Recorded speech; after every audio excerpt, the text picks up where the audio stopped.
Bem-vinda e bem-vindo ao podcast da LS Jus. Olha, hoje a gente vai mergulhar fundo num tema que, nossa, mexeu com a vida de muita gente, viu? A famosa revisão da vida toda. Um tema quente, sem dúvida. Muito. E tudo por causa de uma decisão bem importante do Supremo Tribunal Federal, o STF, agora em março de 2024. Ela meio que redefiniu as regras do jogo para um monte de segurados do INSS, né? Exatamente, uma mudança de rota significativa. A nossa análise aqui vai se basear principalmente nas informações do julgamento de duas ações, as ADIs 2110 e 2111. A gente quer entender o que aconteceu e quais são as consequências práticas disso tudo. É fundamental entender o impacto real na vida das pessoas. Isso. O nosso objetivo aqui é descomplicar essa decisão, que parece super complexa, né? Tentar mostrar de um jeito simples o que mudou de verdade e o que isso significa para quem está aí correndo atrás dos seus direitos na Previdência. Um guia importante nesse cenário novo. Ok, vamos desembrulhar isso.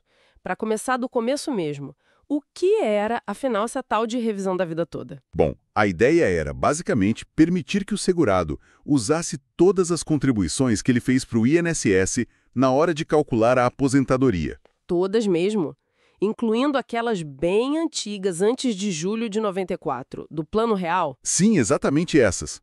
A condição era, claro, que esse cálculo completo, usando todo o histórico, resultasse num valor de benefício maior do que o cálculo padrão. E o cálculo padrão ignorava essas contribuições mais antigas, é isso? Isso.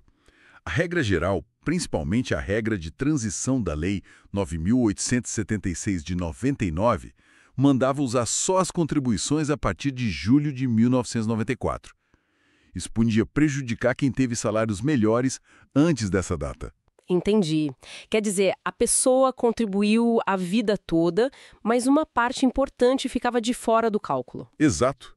E o que é fascinante aqui era justamente a busca por corrigir essa distorção. Ah, então era uma questão de justiça, no fundo. Sim, era vista assim por muitos.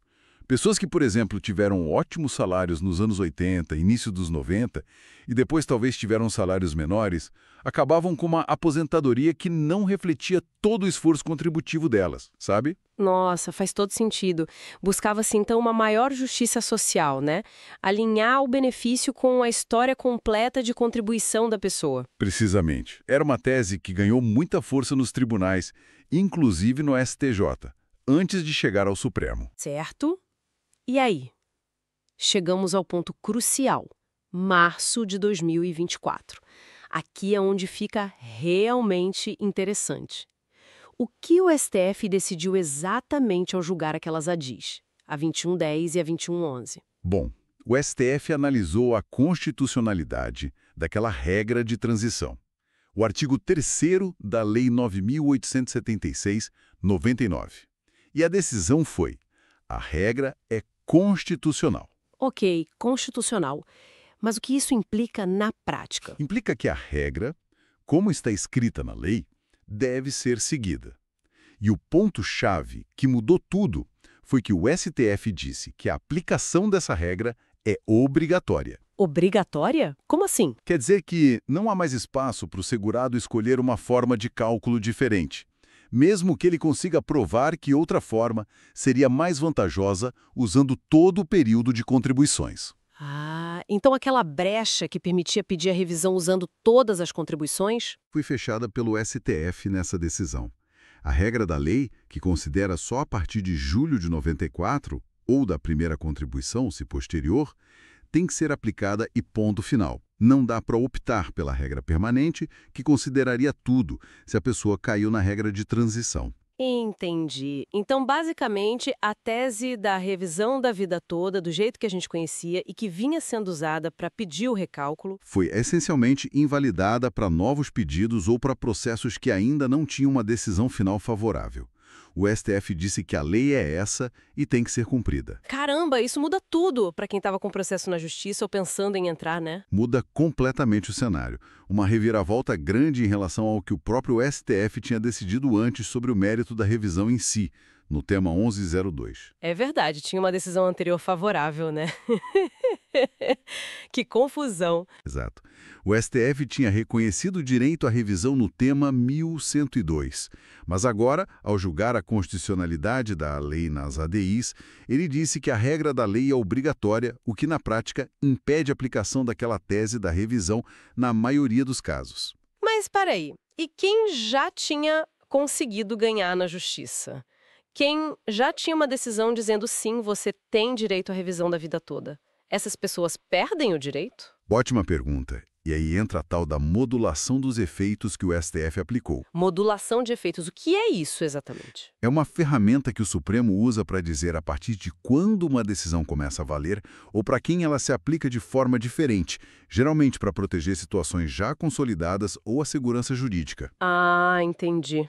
E como foi essa modulação nesse caso da revisão da vida toda? O STF decidiu proteger quem já tinha uma decisão judicial favorável à revisão, seja uma decisão definitiva, que não cabe mais recurso, ou mesmo uma decisão provisória, liminar, por exemplo, desde que essa decisão tenha sido dada antes de 5 de abril de 2024. 5 de abril de 2024. Essa é a data-chave, então. Exatamente. É a data da publicação da ata do julgamento das ADIs. Quem conseguiu uma decisão favorável até esse dia mantém o direito à revisão como foi decidido no seu caso. Ufa! Então essas pessoas não vão ter um benefício cortado ou recalculado para baixo. Não, o STF garantiu isso. E mais, quem já recebeu valores atrasados por causa dessa revisão também não vai precisar devolver nada. Entendi. Isso traz um alívio para esse grupo, né? Mas isso levanta uma questão importante sobre segurança jurídica, como você mencionou. Quer dizer, a decisão protege quem chegou na frente, digamos assim. É uma forma de ver. A modulação buscou preservar as expectativas legítimas de quem já tinha um reconhecimento judicial, mesmo que provisório. Evita uma regressão abrupta que causaria muita instabilidade para essas pessoas. Certo. Mas e para o resto? Para quem tinha o processo andando, mas sem nenhuma decisão até 5 de abril? Ou para quem nem tinha entrado com a ação ainda? Bom, para esses casos a situação é outra. A nova regra definida pelo STF, de que o artigo 3º é obrigatório, se aplica plenamente. O que significa que? Significa que para esses processos pendentes sem decisão favorável até a data de corte ou para futuras ações, o pedido de revisão da vida toda, baseado na escolha da regra mais favorável, provavelmente será julgado improcedente. Improcedente, ou seja, a justiça vai negar o pedido seguindo a decisão do STF. Exatamente. A tendência é essa, já que a decisão do Supremo nessas ADIs tem efeito vinculante, ou seja, deve ser seguida por todos os juízes e tribunais do país. Puxa vida! Vamos pegar aquele exemplo para ficar mais claro? Aquele trabalhador, sabe, salários altos lá nos anos 80, início dos 90. Pela regra padrão, a aposentadoria dele ia ficar bem menor do que poderia ser se considerasse tudo. Sim, um caso clássico que se beneficiaria da revisão O que aconteceria com a ação dele agora, depois dessa decisão do STF? dependeria totalmente da data da decisão no processo dele. Se ele teve uma sentença ou liminar favorável antes de 5 de abril de 2024, ele estaria protegido pela modulação. O benefício revisado seria mantido. Certo, protegido. Mas, se o processo dele ainda estava tramitando, sem nenhuma decisão favorável até essa data, ou se ele entrasse com ação depois, Aí dançou. aí, muito provavelmente, o pedido seria negado com base no novo entendimento do STF. A regra obrigatória do artigo 3º seria aplicada e ele não poderia usar as contribuições anteriores a 1994 para melhorar o benefício. Que situação delicada. Dá para imaginar a frustração, né? Enorme. Muita gente tinha esperança nessa revisão para conseguir uma aposentadoria mais justa, que refletisse o histórico real de contribuições. A decisão final da STF foi um banho de água fria para muitos. E essa interpretação do STF de ser tão literal com a lei, sem permitir a flexibilização, mesmo quando fica claro que o segurado sai perdendo. Como isso foi recebido? Gerou muita crítica, claro. Argumenta-se que o tribunal poderia ter ponderado outros princípios, como o da proteção da expectativa de direito, ou mesmo o princípio que diz que se deve aplicar a norma mais favorável ao segurado.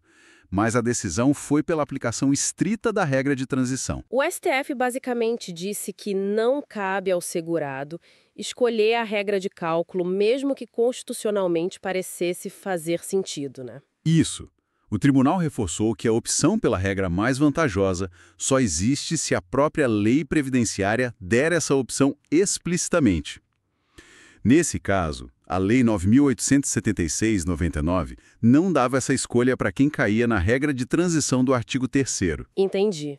Uma leitura bem restritiva da legislação? Sim, uma interpretação que privilegiou a letra da lei em detrimento de uma análise talvez mais principiológica ou focada nas consequências para o segurado. Então, o que tudo isso significa? Qual o caminho agora para quem se sentiu prejudicado ou para quem ainda acreditava na revisão da vida toda? A porta judicial se fechou de vez. Olha, para a revisão da vida toda, nos moldes como ela vinha sendo pleiteada, ou seja, o direito de escolher a regra permanente, mesmo estando na regra de transição, se fosse mais vantajosa assim, a via judicial parece fechada após essa decisão do STF. Não tem mais o que fazer na justiça, nenhum recurso. Dentro desse tema específico, julgado pelo STF nas ADIs e conectado ao tema 1102, não parece haver mais espaço para discussão judicial.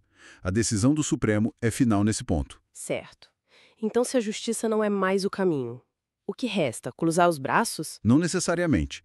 O caminho que se apresenta agora é o caminho legislativo. Legislativo? Como assim? Mudar a lei. Exatamente. A alternativa seria buscar uma alteração na própria Lei 9.876/99, lá no Congresso Nacional. E já existe alguma proposta nesse sentido? Sim, já se fala bastante nisso. A ideia principal é incluir um dispositivo na lei, talvez um parágrafo único naquele mesmo artigo 3º, que diga expressamente que o segurado tem o direito de optar pela forma de cálculo que lhe seja mais vantajosa. Ah, então a própria lei passaria a permitir a escolha? Essa é a proposta. Se a lei autorizar claramente essa opção, aí sim, não haveria mais obstáculo que o STF apontou. O segurado poderia então pedir o cálculo considerando todo o período contributivo, se isso aumentar o benefício. Parece uma solução lógica, mas convenhamos, conseguir aprovar uma mudança na lei no Congresso não é simples, né? Definitivamente não é simples. Exige muita articulação política, mobilização de entidades que defendem os aposentados, pressão da sociedade civil. É uma batalha política que precisa ser travada. Entendi. Então o foco agora muda do judiciário para o legislativo. Em grande medida, sim. É onde reside a esperança de reverter os efeitos dessa última decisão do STF para quem não foi coberto pela modulação. E enquanto essa mudança na lei não vem, se é que virá, tem mais algum ponto importante que as pessoas precisam saber sobre a decisão da STF? Algum detalhe prático? Sim, alguns pontos importantes para reforçar. Primeiro, como já dissemos, quem recebeu valores por decisões anteriores a 5 de abril de 2024 está seguro, não precisa devolver. Isso é fundamental. Certo. Sem devolução, o que mais? O STF também tratou dos honorários de sucumbência, que é aquele valor que a parte que perde paga ao advogado da parte que ganha. Definiu-se que, em certas situações de processos que estavam parados aguardando a decisão e que agora serão julgados improcedentes, não haverá essa cobrança do segurado. Isso é bom, pelo menos evita mais um custo para quem já perdeu a causa, né? Exato. É uma medida para mitigar um pouco o prejuízo nesses casos. E, por fim, todos aqueles milhares de processos que estavam suspensos no país inteiro, aguardando essa definição do STF. Sim, eram muitos, né? Muitos. Todos eles agora foram liberados para voltar a tramitar e serem julgados.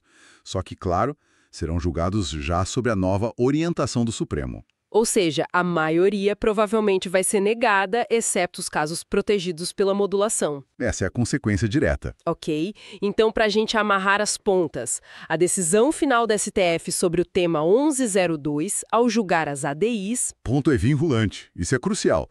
Significa que o INSS, os juízes, os tribunais, todos têm que seguir essa decisão. Não dá para simplesmente ignorar. E ela, na prática, barrou a revisão da vida toda como opção para o segurado escolher a regra mais vantajosa, exceto para quem já tinha decisão favorável antes de 5 de abril de 2024. Correto. A única via que resta em aberto para tentar garantir essa opção de escolha de forma ampla é mesmo a mudança na legislação pelo Congresso Nacional. Certo. Resumindo bem, então, a novela judicial da revisão da vida toda, pelo menos nesse capítulo, chegou ao fim com essa decisão do STF.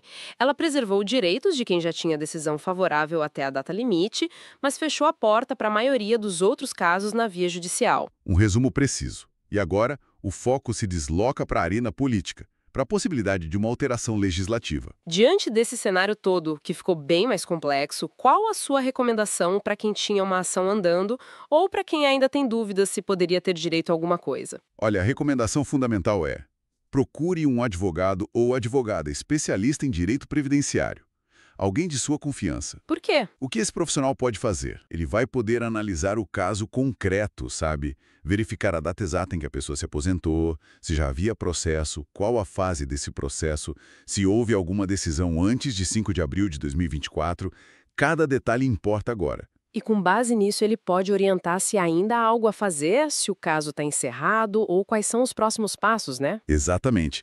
É uma análise individualizada que se tornou ainda mais necessária depois dessa decisão do STF e da modulação dos efeitos. Não dá para ter uma resposta única para todo mundo. Conselho importante, sem dúvida.